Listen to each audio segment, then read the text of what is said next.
empresario bananero Daniel Noboa, quien gerencia el gobierno de Ecuador, manifestó su intención de proponer una modificación constitucional que permitiría el establecimiento de instalaciones militares extranjeras en territorio nacional. Es lógico presumir que detrás de esta peligrosa idea están los poderes corporativos transnacionales imperialistas que controlan la política y decisiones militares y la industria armamentista en Estados Unidos. Esta iniciativa de Noboa busca modificar el artículo 5 de la Constitución de Ecuador, que desde 2008 ha prohibido la presencia de instalaciones militares foráneas en territorio ecuatoriano. Según el documento oficial, esta iniciativa surge presuntamente como respuesta a la creciente amenaza del crimen organizado transnacional que enfrenta esa nación sudamericana. El gobierno sostiene que se requiere una respuesta contundente a escala nacional e internacional, esto aparece textualmente, para combatir eficazmente este desafío. Lo que aparentemente el presidente ecuatoriano no sabe, o tal vez quizás porque lo sabe muy bien y lo está haciendo, es que esa idea se ha aplicado en diversas naciones donde Estados Unidos ha introducido sus garras militares y las consecuencias siempre han sido fatales, tal como lo puede contar y constatar pueblos como Colombia, Irak, Libia, Afganistán y en decenas de países más que han sufrido sus consecuencias. Esa es la introducción. Ahora, según las palabras del presidente ecuatoriano, el país está enfrentando una batalla contra el crimen transnacional, por lo que considera necesario tomar medidas contundentes a nivel nacional e internacional. Sin embargo, se trata de una jugada política que le abre las puertas al hegemonismo militar en la región, que durante décadas ha buscado cooptar tras considerarlo su patio trasero. Los intereses de Washington son contundentes ante esta segunda oportunidad de operar en el país. Recordemos que en 1999 se estableció la base militar de Manta como parte de un convenio contra el narcotráfico que 10 años después no fue ratificado por expresidente Rafael Correa.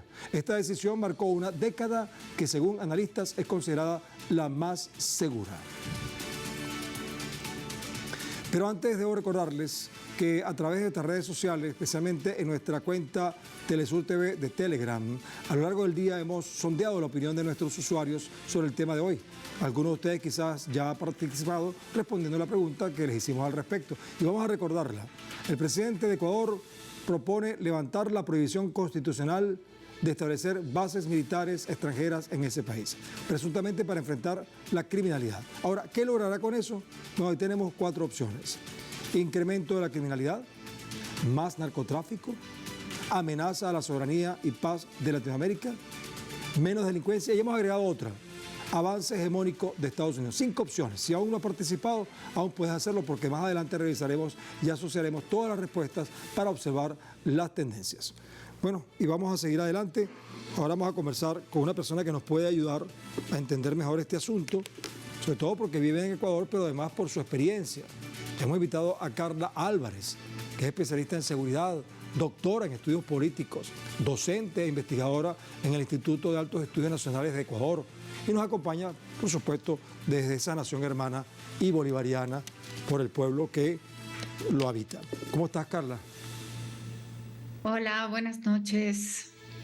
Bueno, gracias por estar con nosotros. Bueno, Carla, ayúdanos a confeccionar una interpretación de este asunto. Hicimos una introducción. ¿Tú concuerdas con ella o tienes alguna apreciación complementaria? Bueno, es importante decir que estas declaraciones o esta intención del mandatario ecuatoriano se da en un contexto de elecciones que están próximas a darse en Ecuador a inicios del próximo año. Es decir, que nosotros, los ecuatorianos y ecuatorianas, tenemos un presidente que también, además de gobernar, también está en una contienda electoral, ¿sí? En medio de una situación económica, energética y de inseguridad muy difícil, ¿no? Entonces, por una parte, el Ecuador o el presidente tiene que hacer una gestión adecuada y por otra tiene que promocionar su gestión y promocionar su imagen para que los votantes se decidan a entregarle nuevamente la confianza para que gobierne ahora sí 4 años, porque este fue un periodo de transición. Recordemos que el presidente anterior, el presidente Guillermo Lasso, no terminó su mandato porque llamó a esta figura que es constitucional en Ecuador, que se llama la muerte cruzada, que es la disolución del legislativo, pero la convocatoria de elecciones anticipadas. Y bueno, con este recurso, Daniel Noboa llegó a la presidencia. Y en esta oportunidad pues tenía que completar el mandato del presidente Lasso y ahora pues tenía que presentarse ha decidido presentarse para las nuevas elecciones en Ecuador. Entonces estamos marcados por una gestión que está definida por la intención de ganar el voto de los ecuatorianos. En este sentido, claro, las declaraciones del presidente, que podrían parecer aterradoras, más bien son parte, desde mi punto de vista, de un proceso electoral y de un posicionamiento de una imagen que quiere decir pues que está tomando todas las medidas y todos los recursos a su alcance para combatir la tremenda situación de inseguridad que vivimos. Ok, Carla, entonces entendiendo lo que acabas de decir, interpretando lo que acabas de decir, pareciera entonces que la decisión de Noboa de proponer esto es de carácter electoral.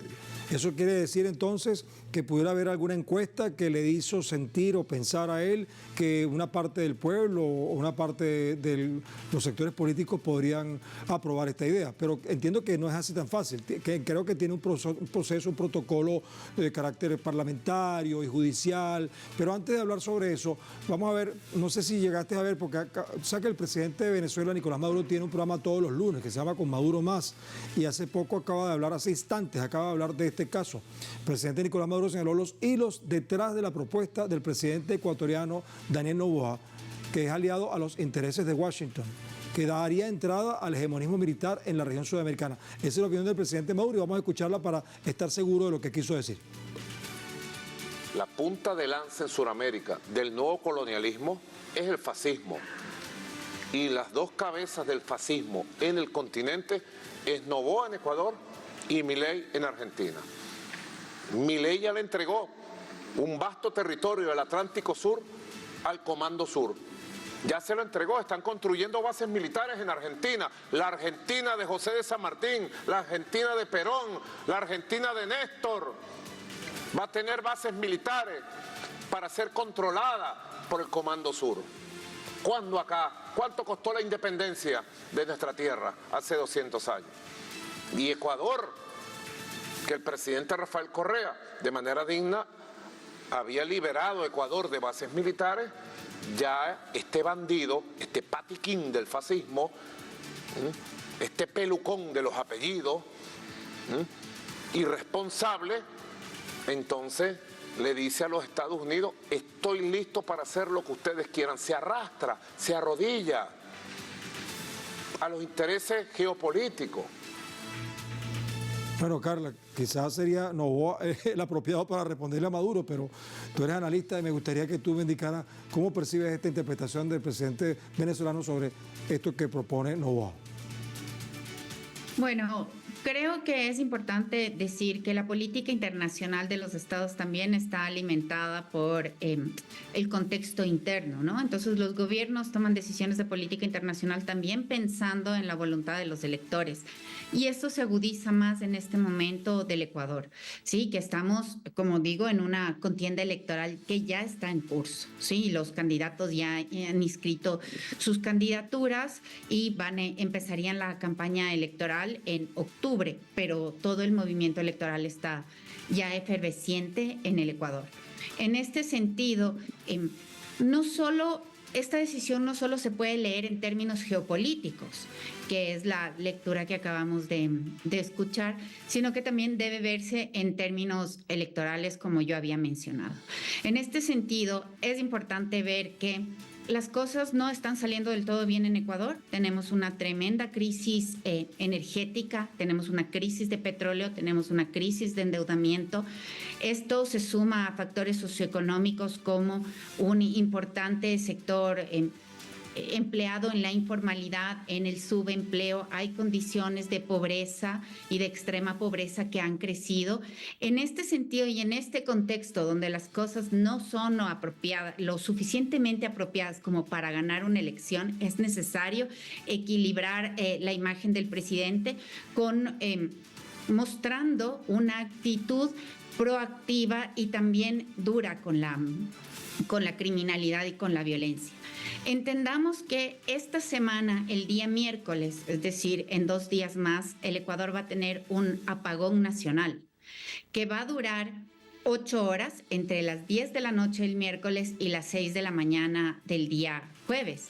Esto significa que muchos sectores van a quedar en completa oscuridad y que, bueno, la población está atemorizada, los sectores productivos también lo están, porque esto disminuye la productividad en los sectores productivos, como decía, pero también en el comercio, pero además abre la puerta para que se cometan los delitos que se vienen cometiendo.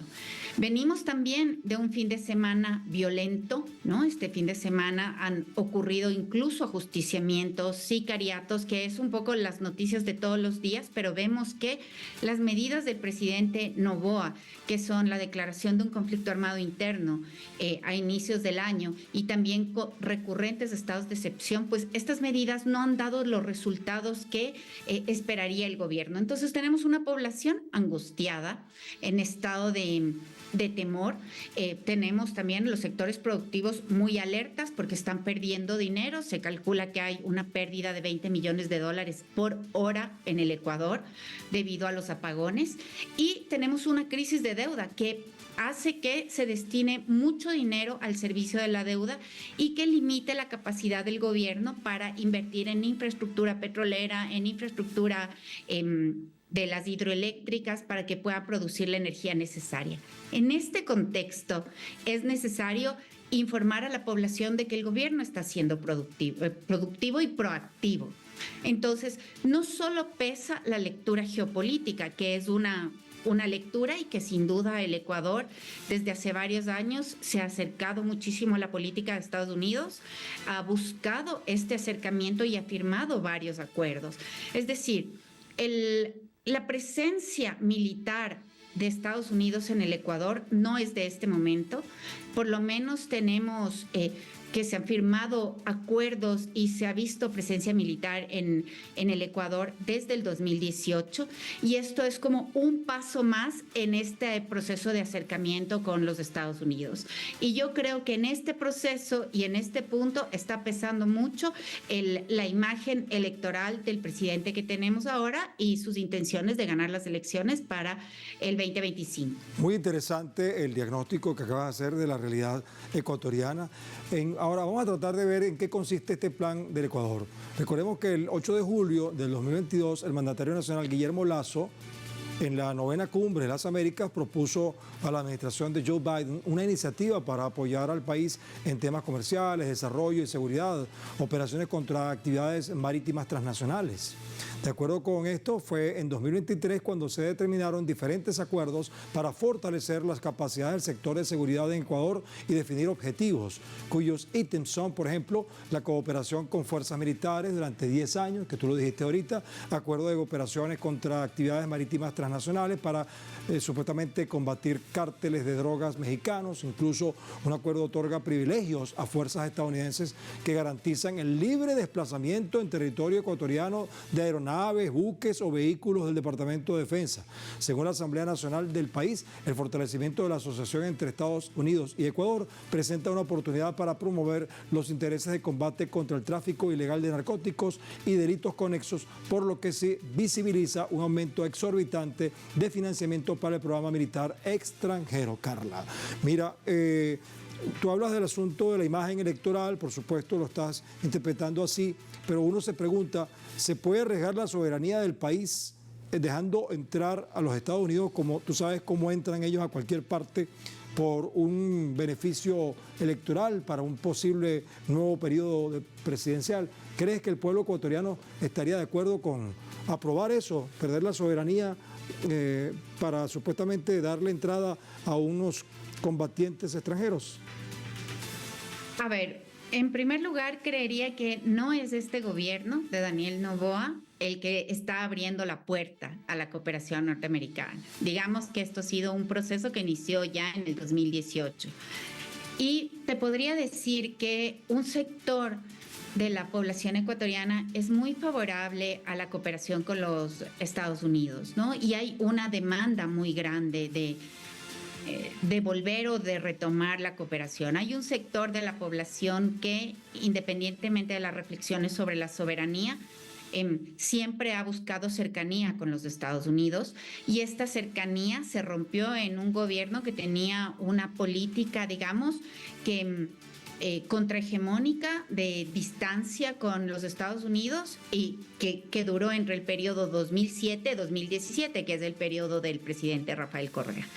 Pero una vez culminado este periodo y cuando empiezan a asumir funciones los gobiernos de Lenín Moreno, Guillermo Lasso y Daniel Noboa también, adoptan una política exterior completamente distinta, que es una política más bien contrahegemónica, de distanciamiento con los Estados Unidos. En este momento, a partir del 2017, el Ecuador busca activamente una cercanía con los Estados Unidos, pero tenía la restricción constitucional de que no se podía tener bases militares, y se buscaron otras maneras para que esta cercanía ocurra. Entonces, en primer lugar, se permitieron que unos aviones Orión P-3 sobrevuelen el territorio ecuatoriano, también en nombre de la lucha contra el narcotráfico. Y a partir de esto se han ido firmando algunos acuerdos que tú has mencionado, y muchos de estos acuerdos, que son de cooperación marítima, de interceptación aérea, se han hecho enmiendas a acuerdos.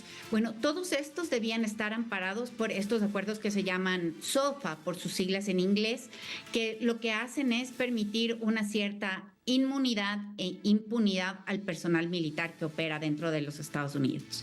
Ahora bien, en las circunstancias de inseguridad en las que nos encontramos y debido a la falta de resultados de las acciones que se han tomado, hay sectores que consideran que es posible que la cooperación norteamericana contribuya a la pacificación, si se puede llamar de esta manera, o al mejoramiento de las condiciones de seguridad del país. Otros sectores no están tan de acuerdo, otros sectores piensan que esto es retroceder, que ya tuvimos una base militar en el Ecuador y que eso tampoco mejoró las condiciones de seguridad notablemente. Son perspectivas como más históricas y hacen un balance, digamos, más equilibrado en el tiempo, en un periodo largo del tiempo, pero te podría decir que la población está dividida. No puedo confirmar si es en partes iguales, pero la opinión pública está dividida, ¿no? Entre quienes prefieren este tipo de intervencionismo para reducir la inseguridad y quienes todavía tienen el anhelo de mantener como una soberanía, una autodeterminación del país y también una política tanto de seguridad como exterior que sea proactiva en función de los intereses propios del país. Bien, Carla. Bueno, muy agradecido por tu participación, por enriquecer con tu interpretación este programa y embellecer la pantalla también desde el sur. Muchas gracias. Hasta la próxima.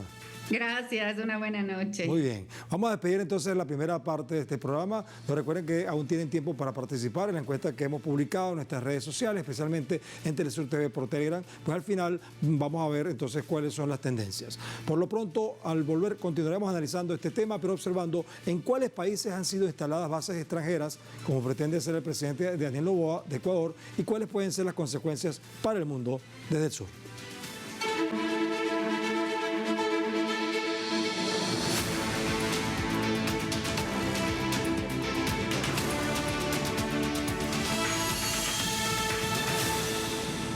Seguimos en el mundo desde el sur, hoy tratando este tema donde Daniel Noboa, el presidente de Ecuador, propuso buscar la manera de modificar la constitución ecuatoriana para que se permita mayor ingreso de tropas extranjeras a Ecuador, que se instalen bases y todo este tipo de cosas.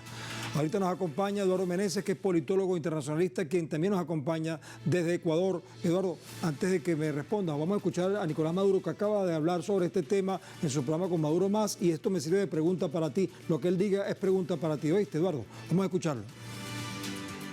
Ellos se plantean el control férreo de lo que ellos llaman su espacio vital, lo que creen ellos que es su patio trasero. Y el proyecto no es respetando soberanías nuestras, el proyecto no es respetando la democracia de nuestros países, el proyecto es imponiendo con el poder de las redes sociales y con el poder que tengan, imponer gobiernos sumisos y absolutamente entreguistas a los intereses de Estados Unidos. Es un nuevo colonialismo. Eduardo, ¿tú crees que ese es el plan? Bueno, claramente si nosotros vemos la historia de las últimas 2 décadas de intervención de Estados Unidos en diferentes países en el mundo, vemos que esa es exactamente la dinámica que hemos encontrado, ¿no? Ya sea en Medio Oriente, cuando vemos a la situación de guerra bélica, de violaciones de derechos humanos, de crímenes de guerra, el actual genocidio en Palestina, que ha llevado a la presencia militar en Estados Unidos a causa de los recursos naturales que ahí se encuentran, es evidente. Cuando vemos en Europa la presencia militar, cómo ha influido en la incapacidad de tener una clase política que, en lugar de querer enfrentarse a Rusia, debería estar tratando de construir relaciones diplomáticas, de tratar de estar construyendo procesos de integración regional con un vecino, un país vecino. Bajo la incidencia estadounidense, lo único que ha hecho en las últimas 2 décadas es incrementar las tensiones bélicas. Y obviamente hacia América Latina no podríamos encontrar algo diferente, ¿no? Es una perspectiva que claramente está marcada en la intención de Estados Unidos en cada lugar donde ha ingresado de la misma manera. Ahora, Eduardo, es propicio recordar el plan del Comando Sur en la región. En el foro de seguridad de Aspen, la generala del Comando Sur, Laura Richardson, ya había hecho referencia al plan Marshall, principalmente al hablar del territorio de Sudamérica como sus países. Sin duda alguna, se trata de un plan injerencista que cada día se acerca a su cometido a través de la extrema derecha en puntos estratégicos de la región. Todo esto a costo de los pueblos y sus recursos naturales o recursos nacionales, pero más allá de ello, expertos aseguran que se trata de una estrategia acelerada para recuperar su debilitada hegemonía. ¿Tú crees que existe escenario para que tanto el pueblo ecuatoriano como los pueblos de Latinoamérica den espacio para que se desarrolle un plan Marshall como el que hizo en Europa después de la Segunda Guerra Mundial, y ellos tomen el control de Latinoamérica como tienen ahora controlada Europa, por cierto?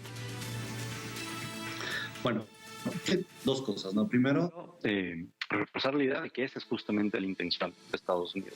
¿no? Nosotros cuando vemos la historia lo decía la panelista anterior, la historia de la injerencia de Estados Unidos. Se dio un giro neoliberal pro-estadounidense en el país.